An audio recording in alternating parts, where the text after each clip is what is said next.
Hello, everybody. Welcome once again to this week's Alley Talk here on Philly Sports Network. I am, of course, your host, Kyle Fisher. Thank you, everybody, for joining us. I know that today is World Series Game 6. The Phillies, unfortunately, not included, but that gives us plenty of other things to talk about when it comes to the Philadelphia Phillies. You know my resume by now if you've been a regular watcher of Alley Talk here. Lead writer and editor for the Phillies content here at Philly Sports Network in Metro Philadelphia. I guess recently rebranded to Metro Philly Sports Network after a nice little merger with the O'Rourke Group. But it's not just going to be me today. That's right. I know we've had a cavalcade or a rotating cast of characters coming in. This time we have someone some of you out there, the Alley Talk listeners, will be familiar with. I'm very familiar with him. A guy who needs no introduction, but will get one anyway. 20 years of very intense, detailed sports research, working for ESPN, working for CBS Sports. Oh, and he's the inspiration that started this all for me, made me into the sports fanatic that I am today. I'm talking none other than my brother, John Fisher. Welcome to the show, Johnny. How are we doing today, my man? Good, man. It's good to talk Phillies on Halloween. I'm excited. Yeah, man. It's some good Phillies memories on Halloween. Me and you went down for the parade back in 2008 after they won the World Series. The parade itself was on Halloween. I did not get a ticket into the building. You did.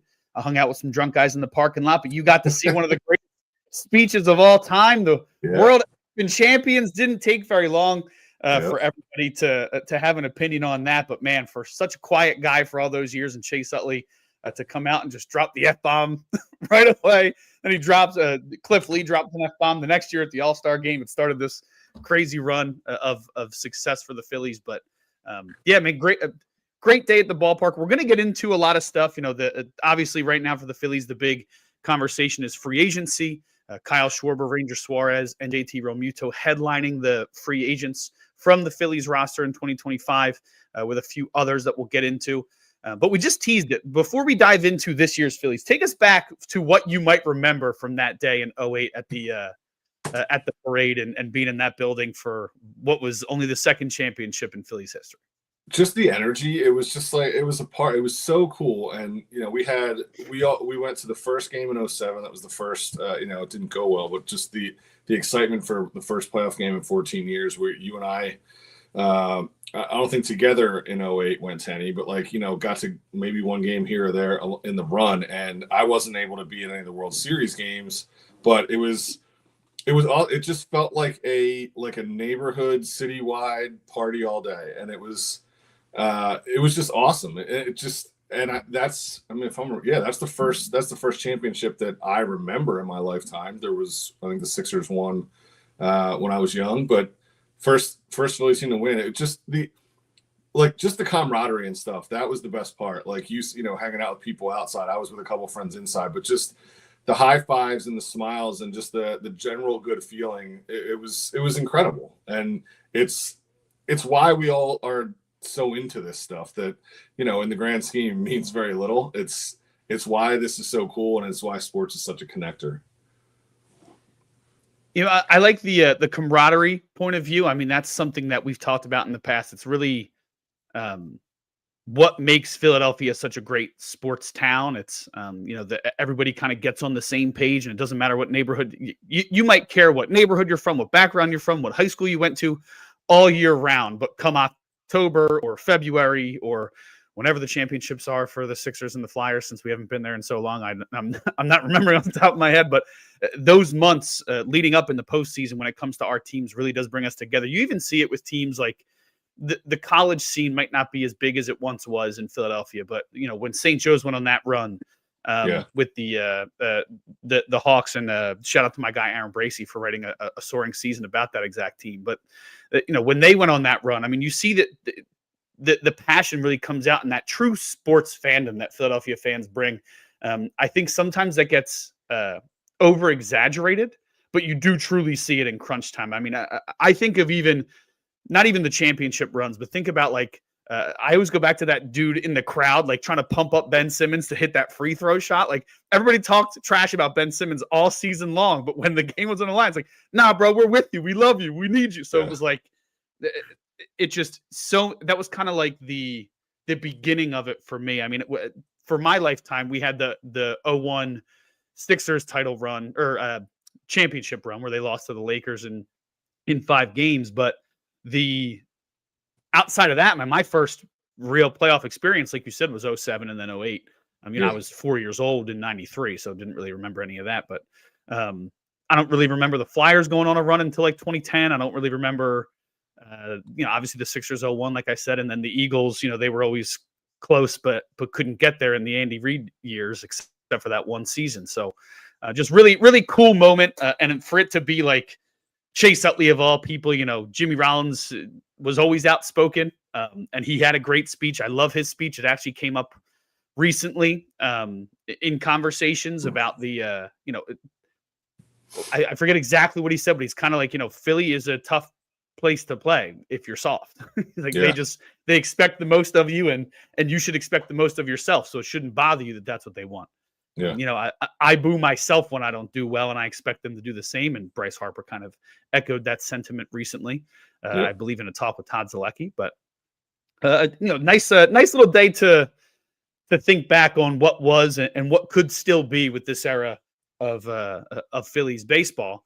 But they do have an uphill battle in front of them this coming off season. So after 4 straight years of making the playoffs and falling a little short, this year you go up against the reigning champions and a team that looked poised to potentially win again, although they are down a game headed back to Toronto in the Dodgers.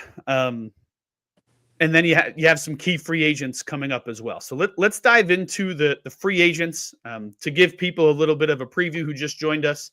We're going to be talking about what the kind of a prompter for the upcoming off season for the Phillies. Who are the free agents? Who might be coming back? We're going to do a who's back, who's not segment. And then we're also going to look into kind of an alternate reality. Everybody kind of assumes that 2 or 3 of their key free agents are coming back.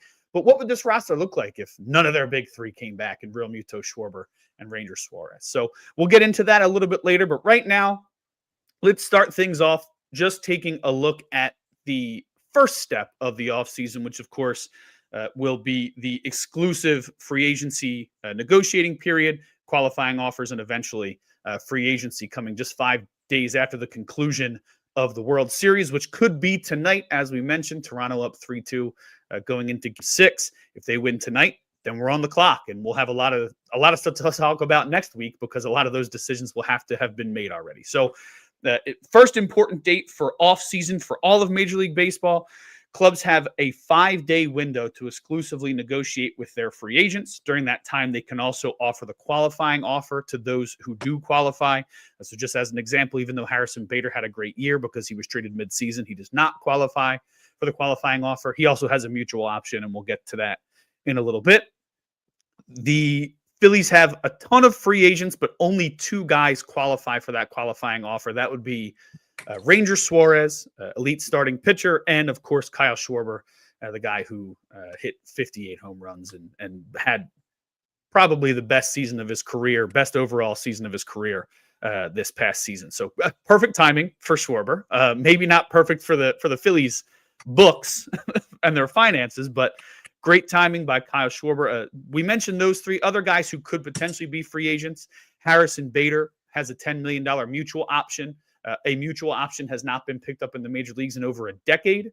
I believe it was the Brewers and Aramis Ramirez back in 2014 was the last mutual option for a player picked up on both sides. So it's very rare. The assumption is that Harrison Bader will not pick up his. Yeah.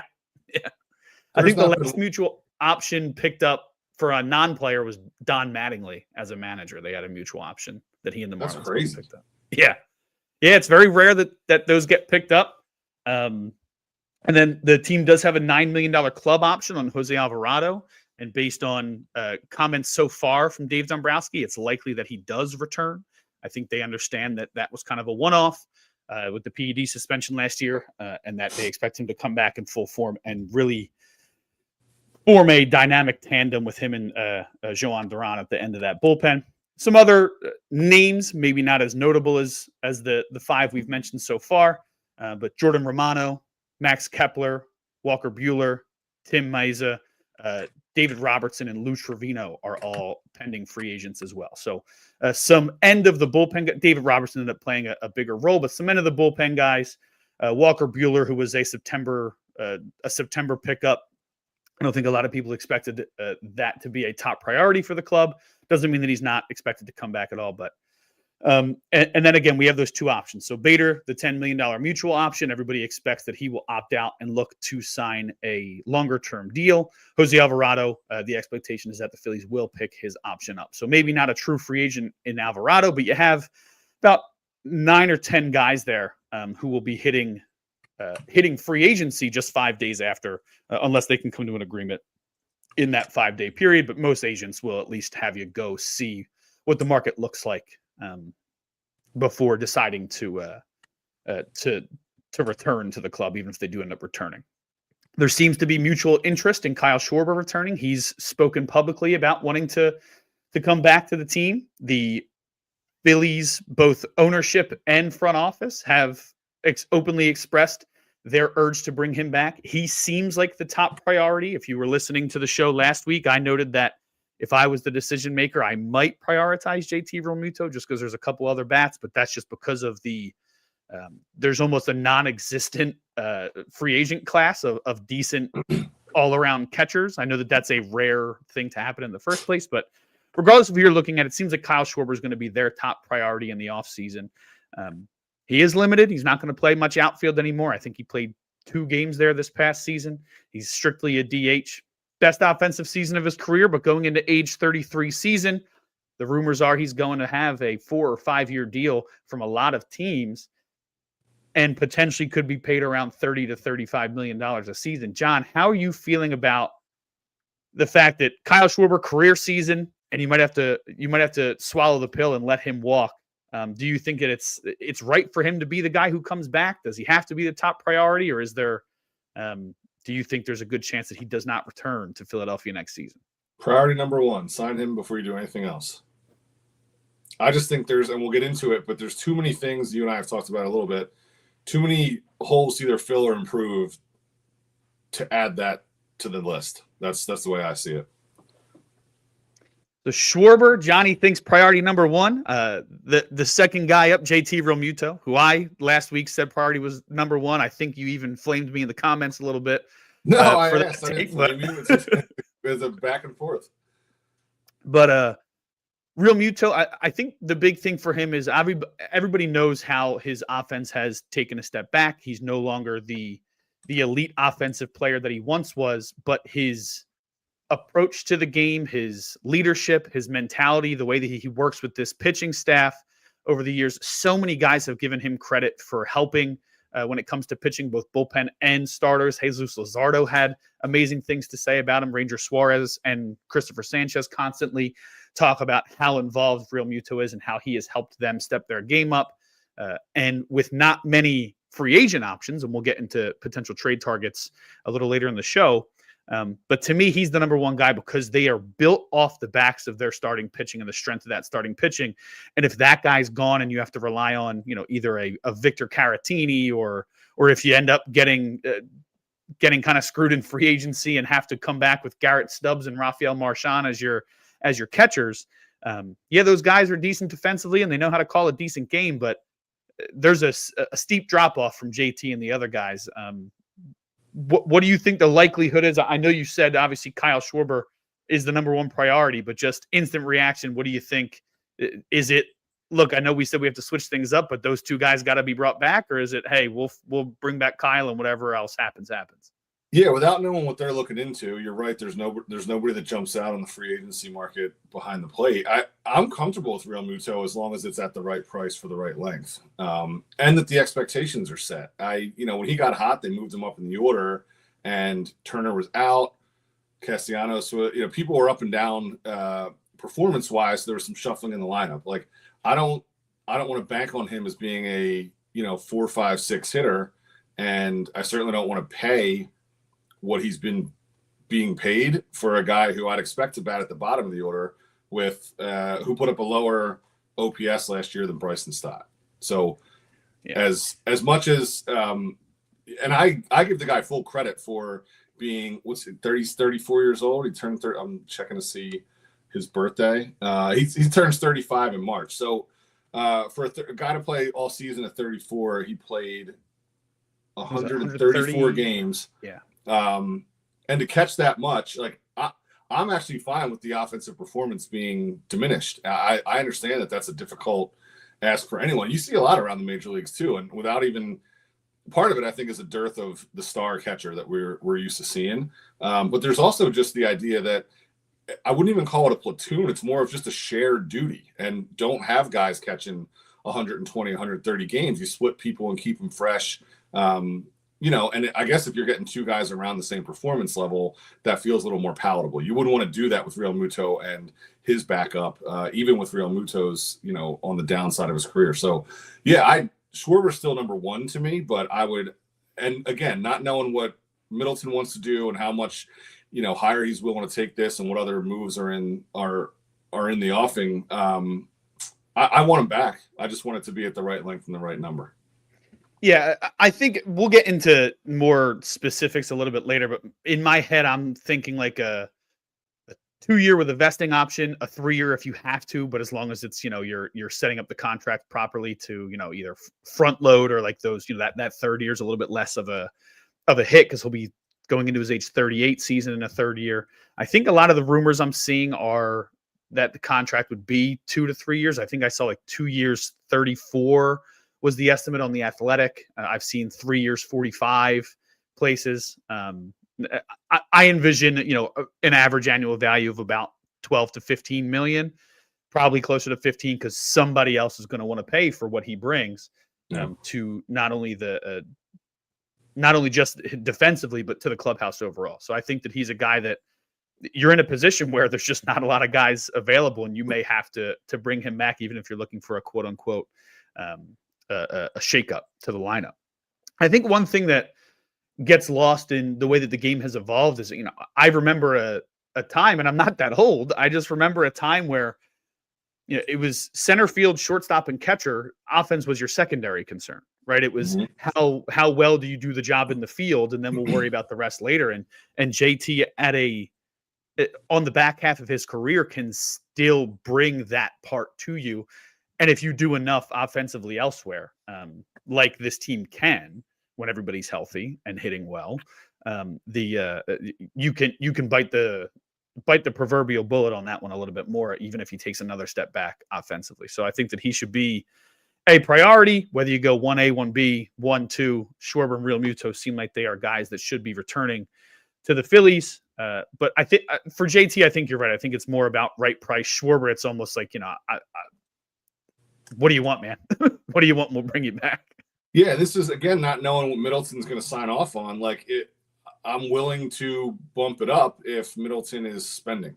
But I think if he's not, and you've got other holes to fill it we're going to talk about, I would bite the bullet there at a certain point and improve other areas and find somebody. I think the difference, because of where Real Muto's offensive game has gone, like, we're talking about the gap between he and who his replacement might be, but I think it's starting to go like this.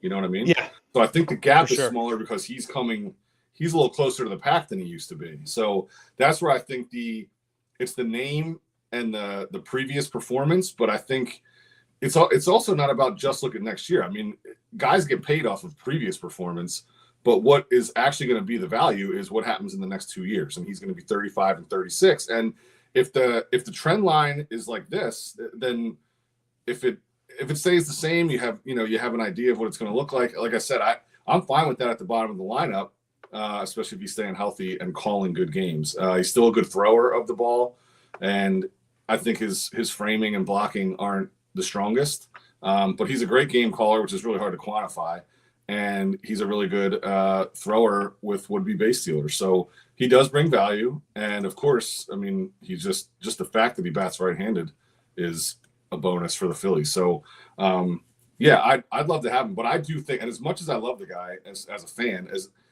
I would, for me, it's not. I don't want to say at all costs, but it's not a must. I would make that trade-off and try to attack another spot if either he's asking for a certain amount or if he's asking us to match, some team that wants to go nuts, I'd let them have it. Yeah, I think that's a fair way to think about it. I think that he brings so much, but it's not easy to replace 58 home runs. It's easier to in the grand scheme of things, taking the names away from it, it's easier to replace a guy who's hitting 260 with an OPS lower than Bryson Stott than it is a guy who just hit 58 home runs and dominated left-handers all season as a left-handed hitter. So definitely makes sense to be a little more cautious with what you give JT, like you said, based on what Middleton wants to do, right? If it's open the books, bring him back, whatever it costs, who cares, right? But I don't think that's going to happen. I think Dombrowski at his end of year press conference, he didn't give a number, but he kind of hinted at like, we're not going to carry a $400 million payroll. So we do need to think about these decisions. So one guy who I feel, and I think people generally feel, is likely to be the odd man out of the big three. Let's get to him, Ranger Suarez. And it's a tough conversation because, you keep faltering in the playoffs despite doing better in the regular season every year as a club. And you need guys who know how to perform in the biggest moments. And outside of Bryce Harper, Ranger Suarez might be the best, and maybe Zach Wheeler.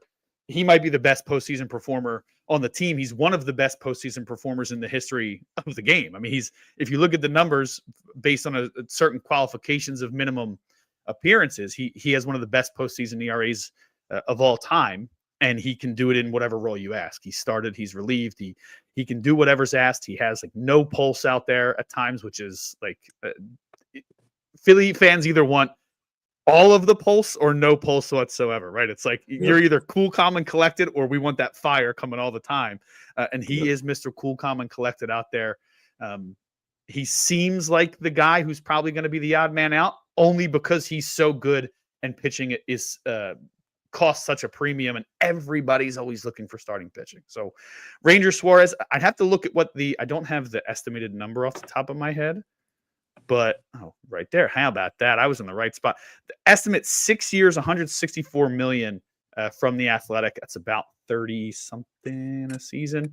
I don't know if they're ready to do that. Maybe they could extend Jesus Luzardo instead and really try and focus on their young pitching. They do have Andrew Painter, who's right there ready to go.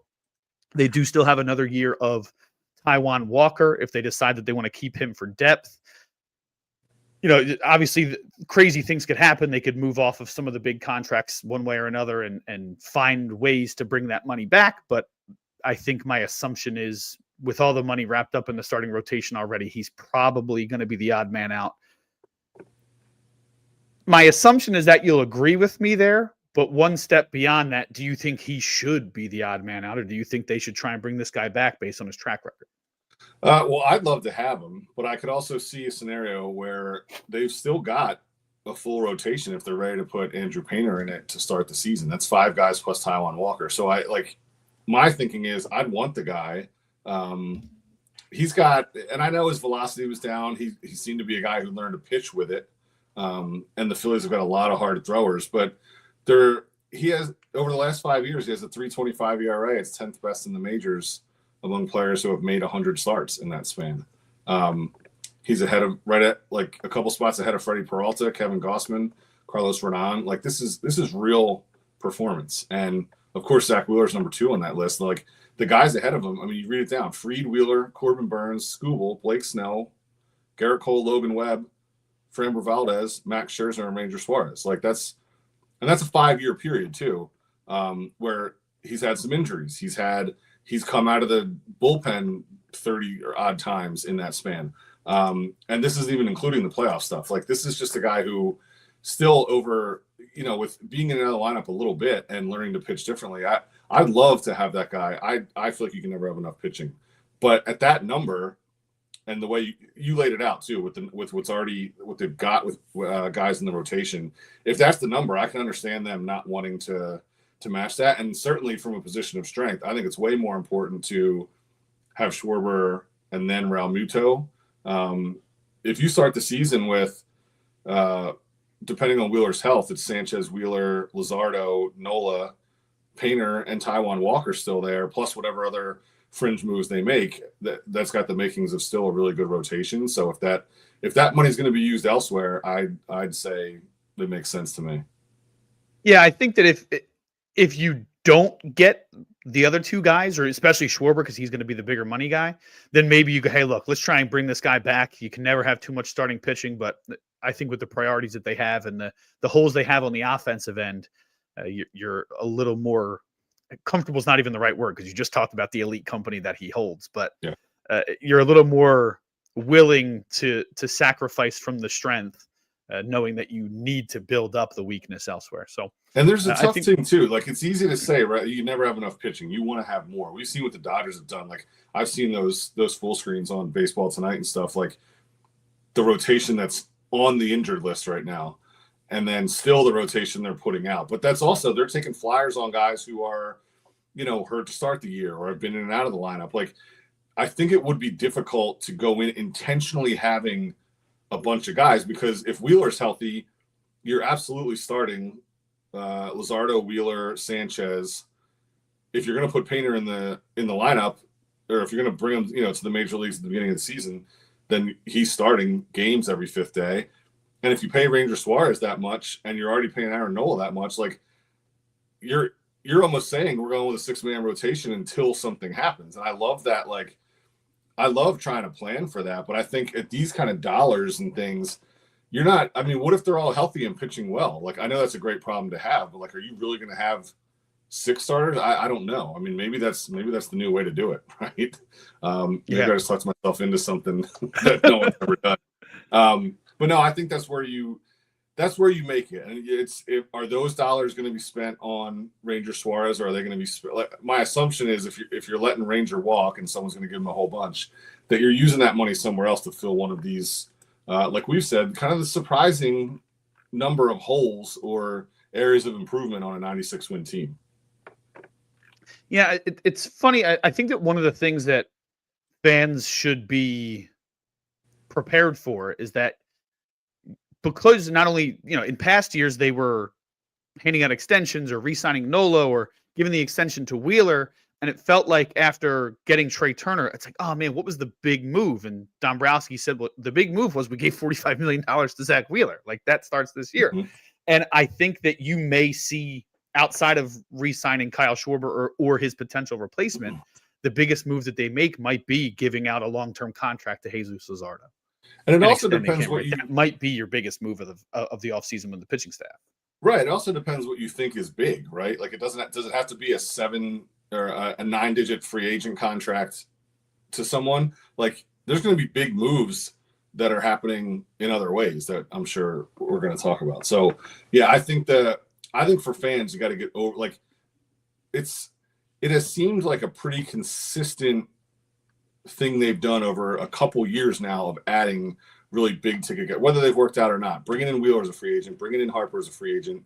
They brought in Castellanos and Schwarber. They traded for Real Muton game, a big deal. They re-signed Nola and and Trey Turner. Like, those are big money, but there's also ways to make big or impactful moves that don't look exactly like that.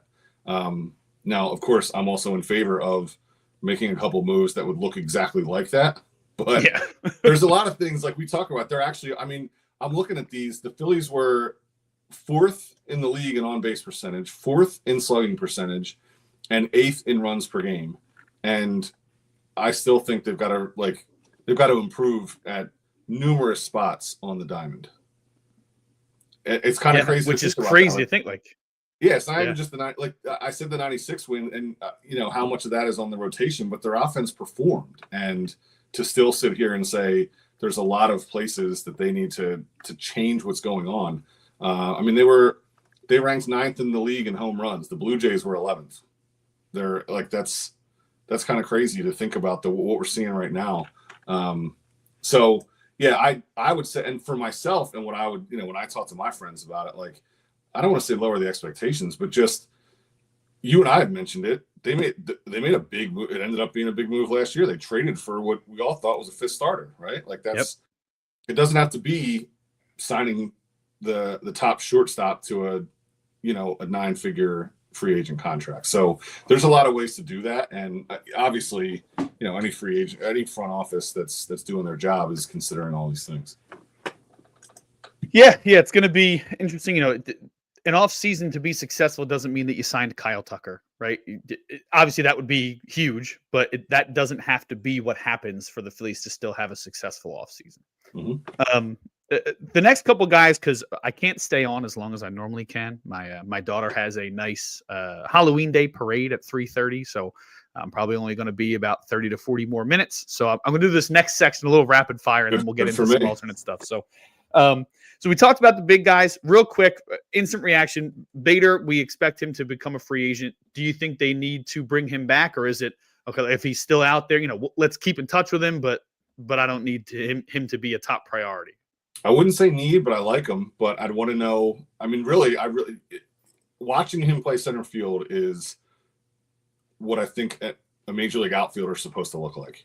And I know that was a short spurt where his offensive numbers were above what they normally are for his career. So maybe I got seduced by it and the hot streak they were on, and him being in the middle of it down the stretch. I'd like him out there, and that mutual option's what, around 10 mil or something? 10, yeah.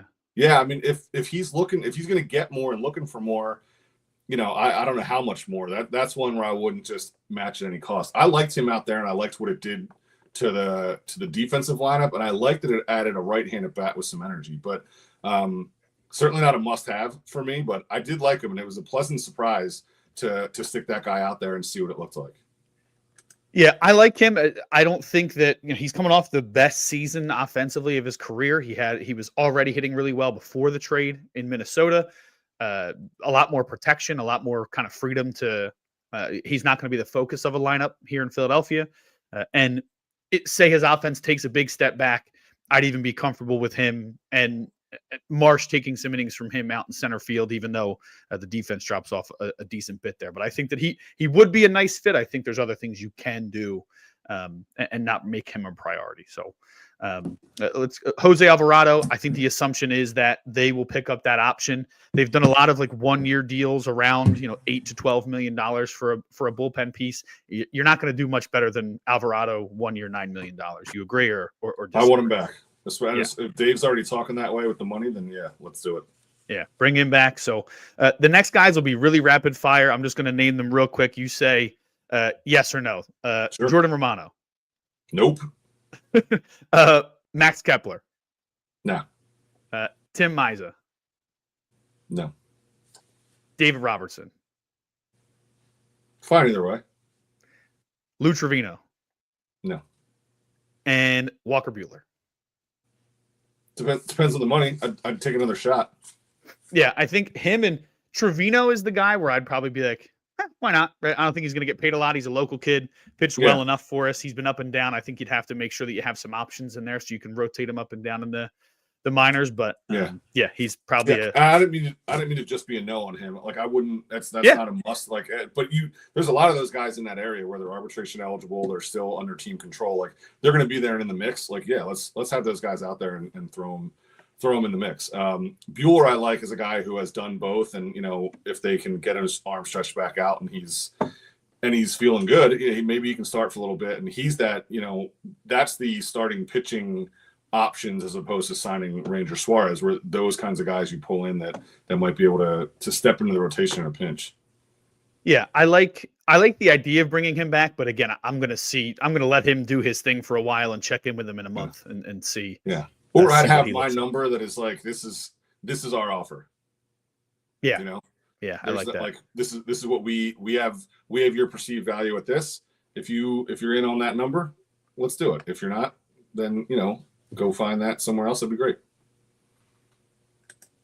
Okay, so the next up, as far as decisions are concerned, the Phillies do have quite a few players in arbitration right now. They have a few other players lower on the roster, Weston Wilson, Otto Kemp, Johan Rojas, who are in pre-arbitration, so it's pretty safe to assume that they'll come back. But the guys who are currently in arbitration, and there could be decisions to make We'll go a little faster through the first couple guys, and then I really want to focus on the key guys here because there's non-tender discussions, trade discussions, whatever the case may be. So first guy, Tanner Banks, best season of his career. The estimated number on MLB Trade Rumors is 1.2 mil. I think that's an easy, especially if it's going to be around that number. Hell yeah, bring him back. Had a great season. Yep. Duran, I mean, I might even look to sign the guy to an extension, but his arbitration number, I think he has next year and the year after. His arbitration number is roughly 7.6 for estimates. That's an easy one. And again, I might even try and sign him to a couple extra seasons and just get that done and over with. So I'm not taking it year to year with him. Mm-hmm.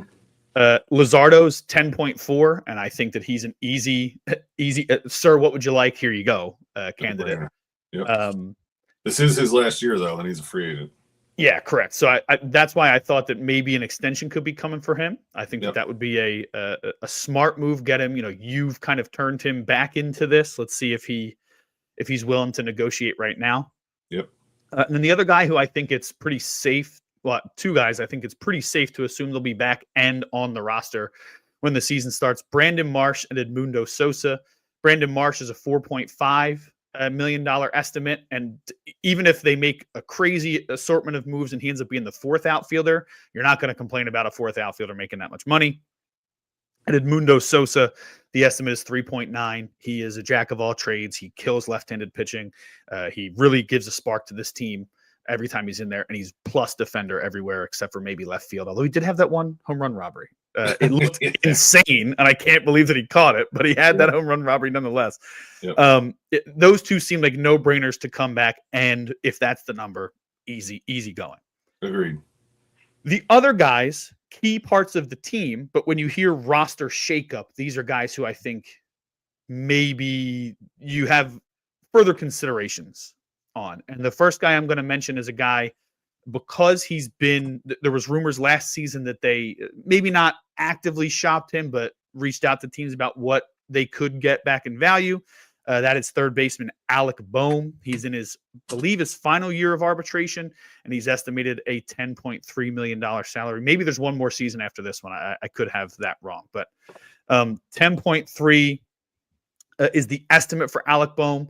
He's turned himself into an average defender over there at third base.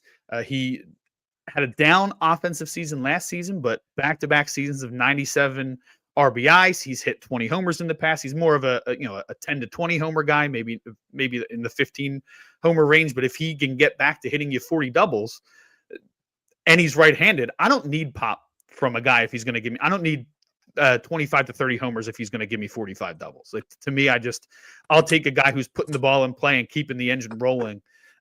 Especially for a guy like Boehm who doesn't strike out a whole lot. Even if I'll take the ground into the double play on occasion if he's hitting me 40 doubles and damn near 100 RBIs a season. But again, it's if you want to make changes and make improvements and you feel like you need to improve in the outfield somewhere, maybe a team who needs some infield help, he could be attractive to. So what are your thoughts on Alec Boehm? Obviously the down season, and obviously they're going to see it through arbitration, but is he on the roster opening day, do you think? So I'm a no strong feeling either way on Alec Boehm.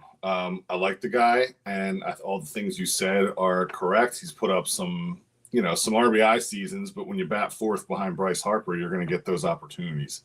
I know that there's generally not a skill with hitting and runners in scoring position, but there can be if your heart rate is lower and those situations don't get you out of your comfort zone, it doesn't mean that you're a better performer. Maybe you're just in a better headspace when the situation gets ramped up. So not want to take that away, like his performance as some sort of fluke. But I think a lot of his value honestly comes from hitting with runners in scoring position, picking up RBIs, which of course is like those points in the game, you drive that run in, it's awesome. It's a great pick me up. But for a guy who spends a lot of his time batting third, fourth, or fifth, he slugged 409 last year, and he's got two career seasons under 400 in full seasons. I mean, the best slugging percentage of his career was his rookie year when he played 44 games and 180 plate appearances. So he's not the middle of the order slugging type corner infield player that they thought they were drafting at number 3 and they thought that he could become. He is still a good hitter. And his batting average was high the last couple of years. Like, it's always been around there. So I believe he's got a place, but I also see that as a target for improvement on this team. Yeah, that seems to be the purveying feeling from people. It's like, I like him, but if I could, if that's a place where I can get value for him and we want to do a shakeup, I think the front office cares less about this, but fans really seem to be dead set on, like, are we going to run it back again? Are we going to run it back again? Are we really going to do that? Are we really going to bring back the same group? So if you are doing what we're doing here, right? If we're projecting what the team might look like next season without having any control over it whatsoever, that seems like an obvious place where there's value here. What can we do with that value, as opposed to, let's just bring him back and he's one of the boys again. And it also, I would caution people, and I'm not saying this to you, but like, people have to be realistic about what that value, like, if we're saying, we're fine moving on without him, like, what are we truly getting back, right? Like, there's no guarantee that this is going to be some, hey, we can improve a spot there and it can bring us back something we need that we're going to be happy with. I don't know what that trade looks like for a player like Alec Boehm, who anybody, with an internet connection can just pull up the sub 400 slugging numbers that I just did, So, like, that would be my concern is, I don't want to just chalk this up as like, oh, let's trade him and have him bring back a piece in another area. Like, I'm not guaranteeing that someone would give us anything that we'd be excited about. So that's where I think, and I didn't mean to filibuster your question. You asked me on the roster. I was saying, like, if I think he is, I think yes, just based on that stuff. But, and I don't want to act like I know anybody. I'm reading the same things people are reading, but you read enough reports, it sure seems like there's smoke around something like that. And from that perspective, it feels like there's a decent shot he's not. Yeah. I think that's that's kind of how I've been reading it, even though, like I said, I like the guy. I think that he's, there's been some cases where maybe he's not been in the right headspace, but he's rebounded pretty quickly. At least I've felt that way.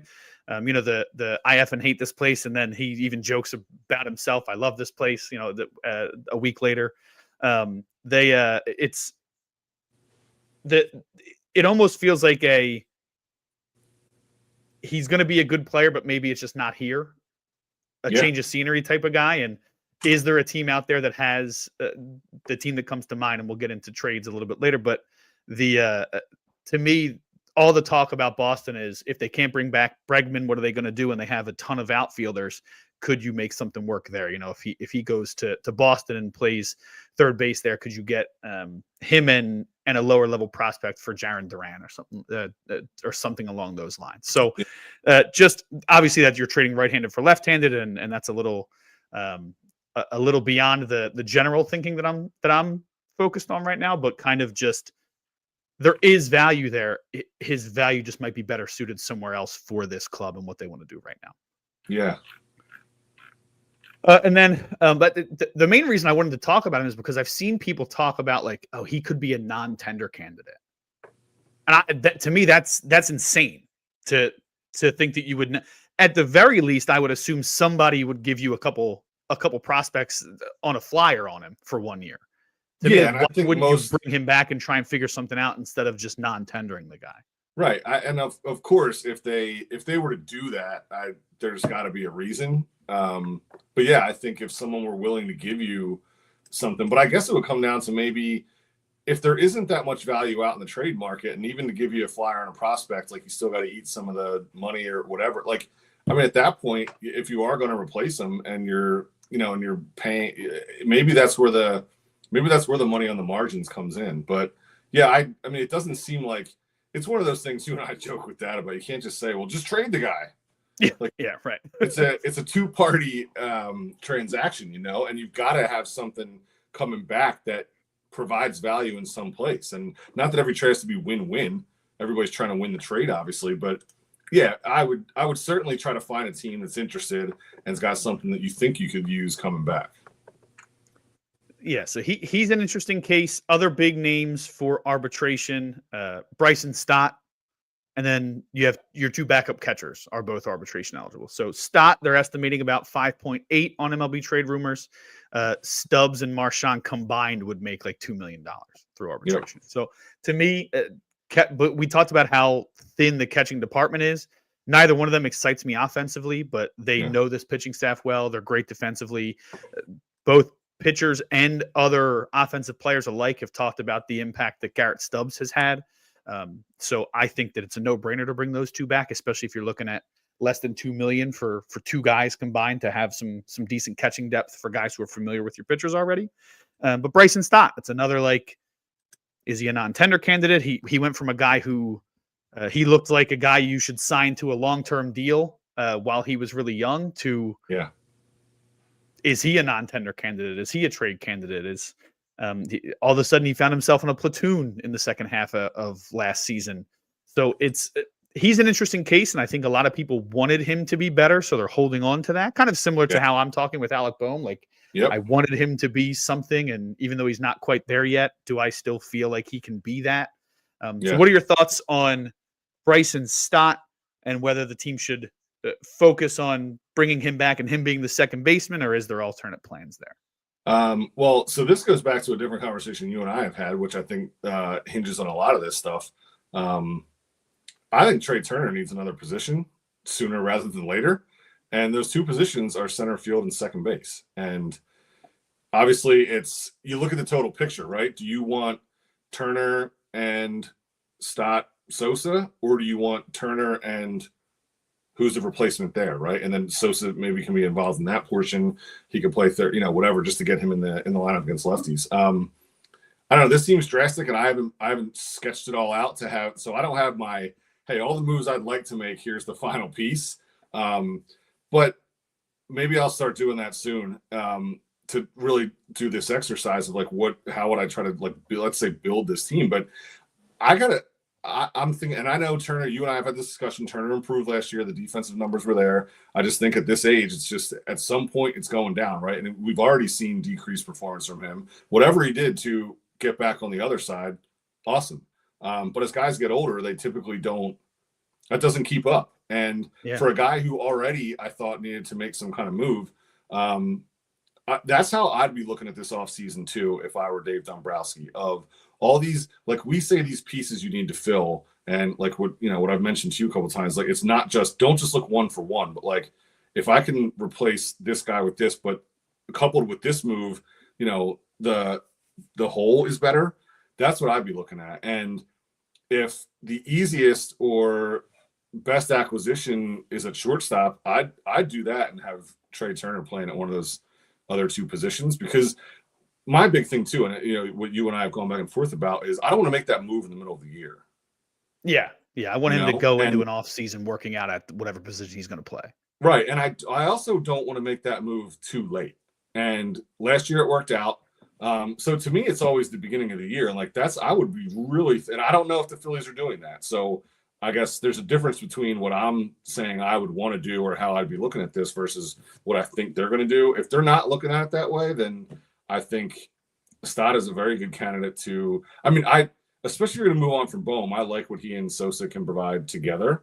Stott's really good defensively, but the real reason is less about what he's bringing to the table. And minor leaguers, fringe free agents, whatever. Like I would always be trying to upgrade those positions. I love the guy, first round pick. Like you said, grown up with him, want him to be. There was talk of him being a batting champ a couple years ago. He's great in the field, and if you've got that platoon or that right-handed option, if it's not a straight platoon, that's I think you can live with it. But I don't think there's a lot of trade value for him. I don't think you're getting much back for a really soft-hitting, good defensive second baseman. So from that perspective, I think he's there, because I don't know what you're getting if you decide to use him as your chip and improve. Like if you improve it, great, improve the position. Maybe he can play shortstop with Turner in center field if the second base is the acquisition that gives you a bump. So I didn't mean to be all over the place with that, but I did want to but I wanted to drag that in, that to me, that's all kind of centered around that. And that's a bigger discussion we can have later to really map that out. But I see him as more likely to stay, because I just don't think there's a lot of value in shipping him out. I think that that's fair. I think that he's because of the lack of growth offensively. You're right. You can find a Jose Iglesias for the same cost if you just want a defensive second baseman and not have to trade anything to the Phillies for Bryson Stott. So, Yep. So we've gone through all the big arbitration names for the Phillies. There's really like 3 guys that feel like a guarantee to be back in the lineup next season. Maybe not every day, but damn near every day. And it's Harper, Turner, and Marsh. And Marsh may end up being the 4th guy in the outfield, depending on what else they do. But you're talking about, your catcher is a free agent, your DH is a free agent, your second baseman, there's some questions there. Your third baseman, there's some questions there. Your center fielder, there's some questions there. You may have a 21-year-old playing left field. And then your $20 million man in Nick Castellanos seems like he's on his way out, whether it's through trade or release, and the front office kind of treating it as a sunk cost. Yep. Dave Dombrowski has not come out and said definitely that they're going to move on from him, but everybody knows based on reporting that he was shopped around last year. And he did not have the best relationship with Rob Thompson, it seems, throughout the season. Whether that's a personal thing with him, whether that's a Rob and him thing, I'm not going to get into all those details. I don't know all those details. But it does seem like Nick Castellanos, despite being under contract, will not be back on this team next season. And when you take into the totality of they're going to likely cut ties with him. There's no guarantee that Harrison Bader comes back. They could potentially shop Alec Boehm again, and JT Realmuto can negotiate with any other team. And you're talking about the only 4 consistent right-handed hitters in your lineup are suddenly in flux. Yeah. And you went from a team that felt like you needed another right-handed bat to, oh no, we could have maybe one right-handed bat in the line, like guaranteed to be in the lineup next year. And we're going to have a lot of things that we need to do. So the Nick Castellanos conversation, we don't need to spend much time there if you want to make a quick comment, but it seems like whether it's eat 90% of the contract or eat all of it and cut him, that he won't be back next year, and you have some holes you got to fill in that outfield.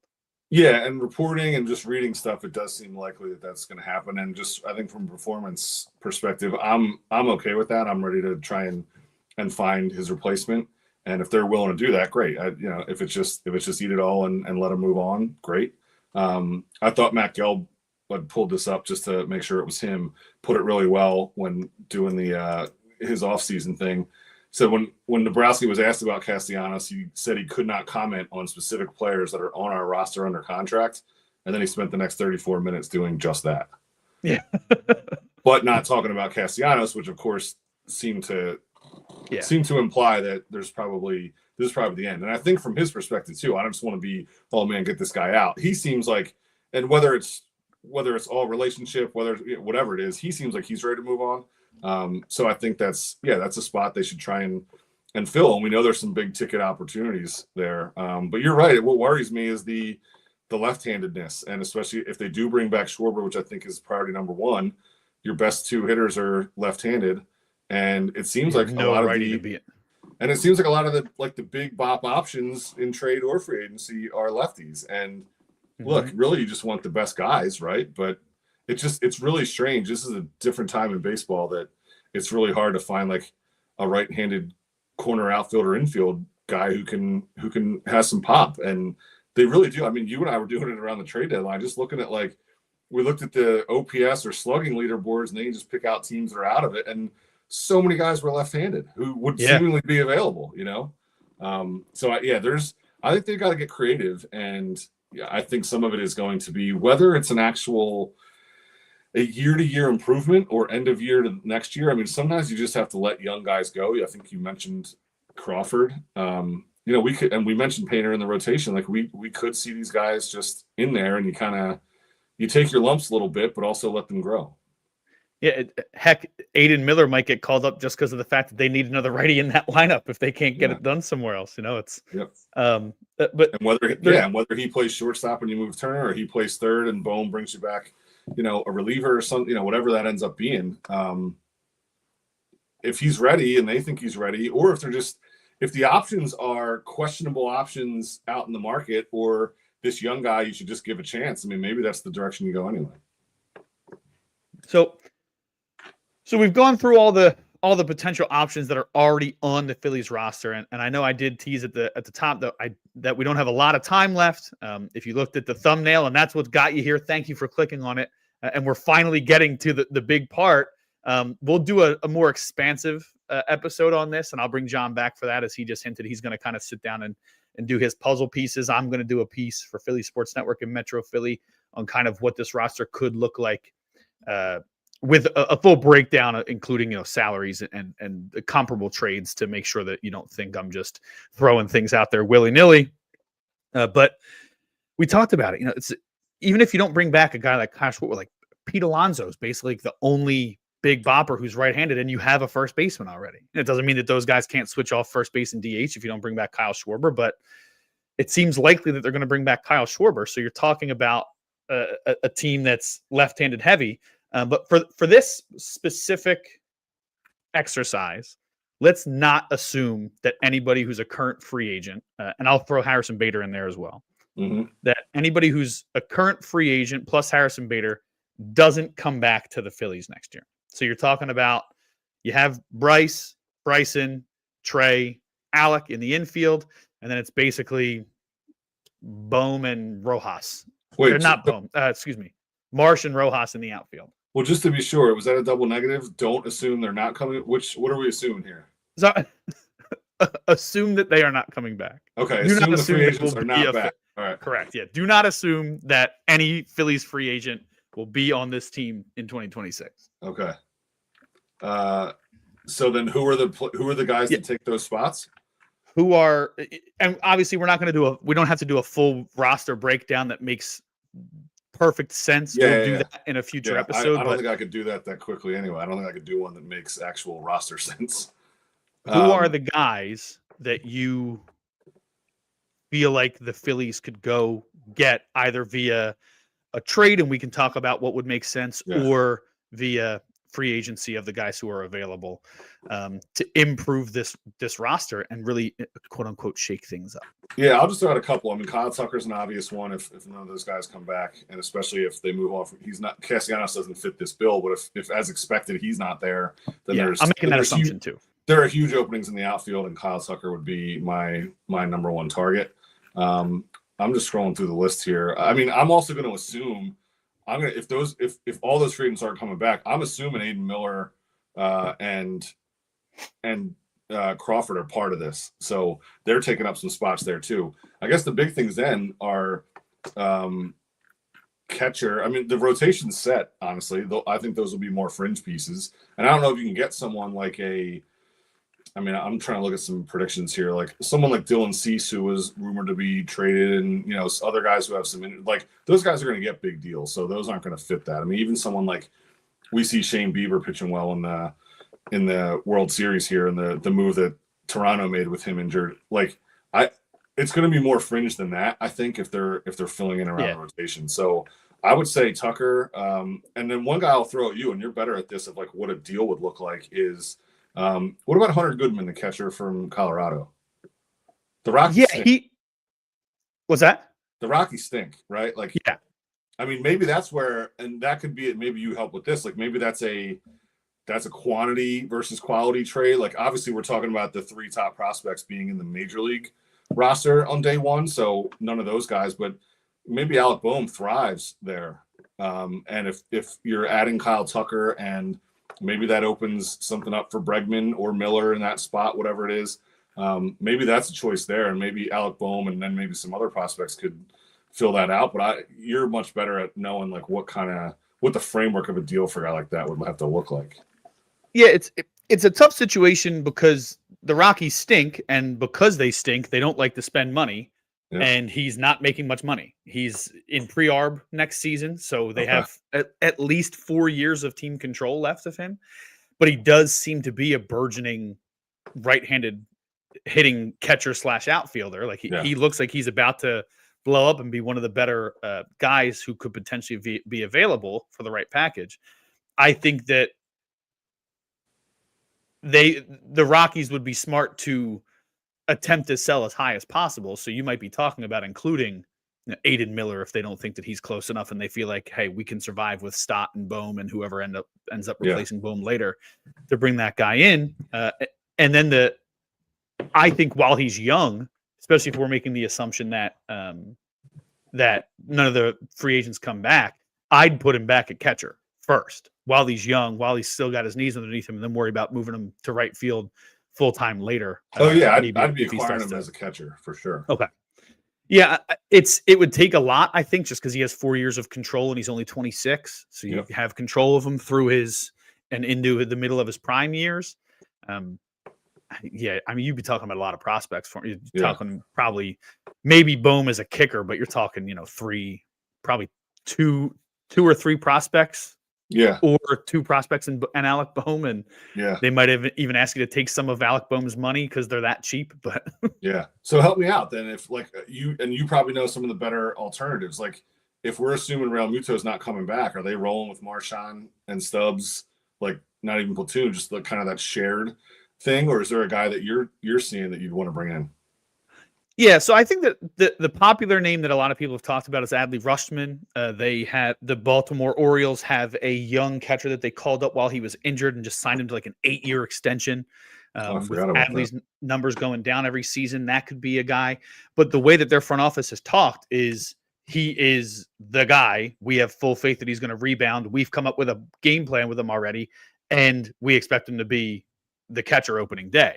So to me, like, unless the Phillies were to blow them away with an offer, that seems like he's pretty entrenched there, at least for the time being. Now, things can change.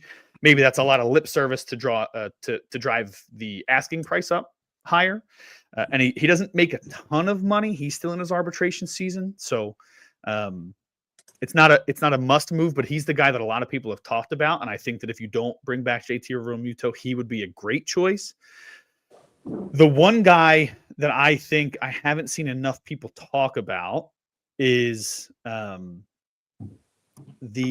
my goodness, Mitch Garver for Minnesota. They've had a nice relationship with the Twins over the last couple of years. I think that moving for a guy like him could be a good move. Again, I don't know what that would take, and I'd have to look at that a little bit closer. But I think that he's a guy who could be. I'm sorry, I said Ryan Jeffers is who I meant. I'm sorry, I forget who I. And then Jonah Heim. Garver's in Seattle, certainly. I was going to say, yeah, I knew that he wasn't with Minnesota anymore. But he's 35, so. Yeah, if you're going to have a 35-year-old, you might as well bring back JT. Yeah, right? pay Realmuto a little bit extra.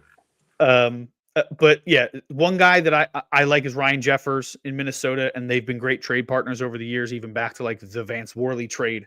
And then the Rangers have Jonah Heim, who's a decent pickup. He's had a down year offensively last year. I believe he's a little bit older as well, but he's a guy who, he's 30. It's 30. He's not crazy old, but he had a down year offensively, but has been a solid contributor the last couple of years. He's not quite that year that he had in 2023, but I think with, everybody speaks highly of Kevin Long. If there's a reclamation project that's not going to cost you a whole lot, he could be a guy that they could target as well. So if you're not going to pay a premium for Goodman or Rutschman, I think those are two guys that you could target at the catcher position. That sounds good.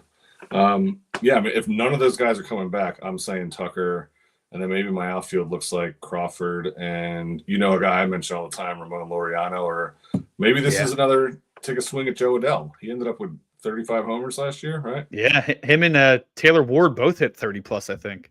Yeah. So Ward is a guy I thought I don't know what the Angels third base situation looks like, but could a Bohm for Ward trade work out where Ward makes a little bit more money, but he's in the final year of his deal? Could they use a little bit more of a younger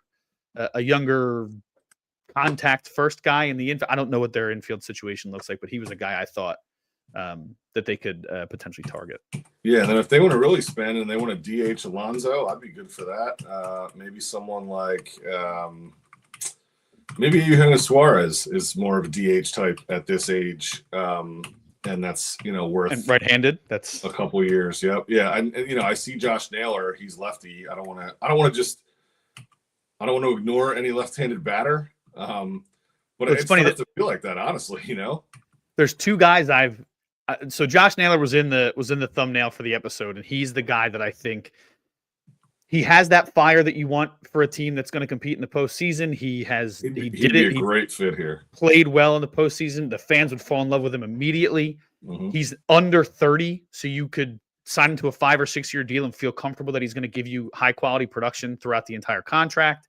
He is a contact first guy who happens to have a good amount of pop. And he randomly stole 30 bases this season. Like he stole like 19 and 52 games with the Mariners. So whatever they were doing, he could potentially bring that over. And he's a guy who would easily slide in at first base DH, and he could trade off some innings with Bryce to get Bryce some additional days off his feet. He played a really poor outfield in Cleveland, but if you're willing to put Kyle Schwarber out there for a day or two, you could even put him out there for a day or two. I love the idea, if they don't bring back Kyle Schwarber, bringing him in. And the other guy that I love, and I've loved him for years, is Cody Bellinger. Mm-hmm. But again, another lefty, but he's a guy who is he's going to hit. He's more of a higher average, lower strikeout type of guy than Schwarber is. He still strikes out a decent amount, but I think he hit 272 last year. He had a decent OP. I think he had a just over 800 OPS. Now the splits are significant. It was like a 900 OPS at Yankee Stadium, closer to 700 on the road. I don't predict him hitting 29 home runs every season, but if he gives you 20 to 25 home runs, hitting 270 in the middle of the line, 25 in Philly, for sure. I think what it was a couple years ago, he had a down power season, but I think it was with the Cubs when he had his kind of like reclamation season where he all of a sudden was hitting really well again. Yeah. No, you're right. People are predicting him to get a huge deal, 6 years, 168 million, according to the Athletics estimation. So almost. And again, you're in the same position then. Do we have a right-handed option? So I've been trying to formulate this plan of like, would the increase in Alec Boehm's money and the increase in Kyle Schwarber's money, could you equate those values with two other guys, right? So could you do another lefty and another righty? And I can't quite get there, but my thought was like Josh Naylor and Alex Bregman. Two guys who are fiery guys who have done it. Alex Bregman's done it in the postseason time and time again. He's a huge improvement defensively. He's got more pop than Alec Boehm. He's been there, done that. He has a relationship with Kevin Long. To me, that's a guy that, like, if the Phillies had a chance, because he did opt out, or he at least announced that he's going to opt out once those things become official. He seems like a no-brainer to fit here if they're going to move on from Alec Boehm. I agree. Yeah, and then if you could figure out a way to trade Alec Boehm for an outfielder, then you're sitting pretty. Yeah, and I think I got to get over, like, in this exercise, I'm so conditioned to like, hey, we need some right-handed help. If all those guys are not coming back, it's a little more of a blank canvas. Then I'm very cool with Kyle Tucker or Cody Bellinger and filling out the rest of everything. The thing I like about Bellinger is like he can play above average defense at 4 positions. Yeah. And will rotate. He's rotated throughout he ended up being in left field a lot because Trent Grisham was in center field for New York, but both of those guys are free agents. Well, that's another guy who I didn't mention because in my head, Trent Grisham would be awesome, but he's left-handed. Yeah, right. It's funny. He had an explosive season. What was it, like a 30 homers or 30-plus homers? But he had like 10 doubles. He was like all or nothing this season. 9 doubles, 34 homers. That's crazy. What a year. Yeah. Oh, man. But yeah, I keep coming back. Like, I actually wanted this to be more defined today, and I spent my entire lunch break prepping for the episode, and I couldn't figure out a way to not formulate a team that had Naylor and or Bellinger on it. And I was like, even with bringing back Kyle Schwarber, I was like, there's so many lefties. Like there's another piece that I'm not thinking of that we're going to have to dive into in another episode, because there's so many moving parts to if you want like the perfect scenario. I know there's no perfect scenario, but like if you want, well, if Schwarber's back and Crawford's part of it, that's another left-handed hitter, and maybe that's really where Stott's the one that you got to take out of the lineup. And whether that's putting Turner there or just getting a right-handed, a more day-to-day right-handed option at second base. And I would obviously sacrifice Bryson Stott if you're making those other moves and putting those guys in. Yeah. What about a guy? But we're gonna wrap up shortly because I got to run to this parade. Me too. Trick or treating. What about a guy like Bo Bichette? Obviously, highlight right now. Not a great shortstop either defensively. No, I'd love him at third. But would you put him at third? Would you put him at second and bring him in to be a kind of a? He's hitting fourth right now for Toronto, and he's not your traditional four hitter, but that doesn't matter anymore, right? He's a great hitter. The game has changed so much. He's a guy who is low strikeout, high average, high on base, can give you some pop if you need it. He's very similar to Trey Turner in that regard. If they can make that money work with it, yes, I'd put it. I'd absolutely, especially at third, and I would consider second. But what I'd worry about is him. Like I also don't. Trey Turner's got a lot of years left. They need a spot for Trey Turner to eventually play. True. I think that might be the reason he goes to third base. That's a good thinking. I said second just because I'm used to those two spots switching short and second. But yeah, for sure, I would love Bichette. Talking about a 7-year deal is the estimate for this guy. I'd be curious. He basically he had a down season last season, but he's led the league in hits before, right? He's a consummate professional. This guy, and would have led the league in hits this year if he didn't get hurt. Yeah, he bounced back in a big way, and who wouldn't want a guy who is literally doing it right now in the postseason longer than the Phillies were able to, for a team that could potentially win the World Series tonight. So, led the league in hits twice, had 181 this year. Again, if not for an injury, hit 311, career 294 hitter. That would be a nice addition if you want a right-handed bat. You don't care too much about the thump. He's had a couple 20 homer seasons, but I wouldn't even want that to be his priority. Hey man, just hit the ball like you've been doing and put the ball in play and let those dudes in front of you come around to score. But 20 homers is more than you're getting from either of those spots. So I'm all in on that. Right. Yeah. That would be an interesting one. Obviously there's more fringe players and my goal for next week is to have kind of a, here's what the Phillies could look like.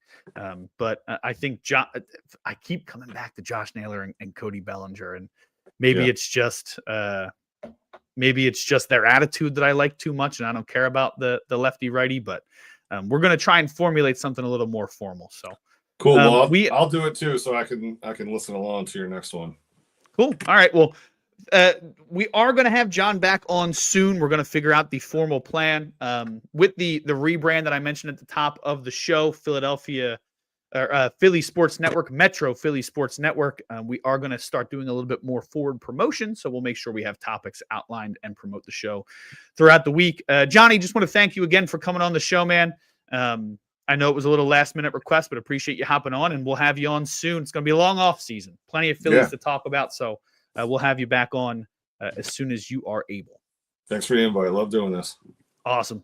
Appreciate it, man. That is Johnny Fisher. Like I said, 20 years in the biz, staunch researcher for ESPN and CBS Sports back in the day. And, of course, my lovely family member, my brother. So shouts to John for coming on. Thank you all out there, and shouts to all of you for watching the show today. A wonderful episode of Alley Talk here on Philly Sports Network. We will be back we will not be back next Friday. Apologies. I am on vacation next week, so we will not be back next Friday. Off week next Friday.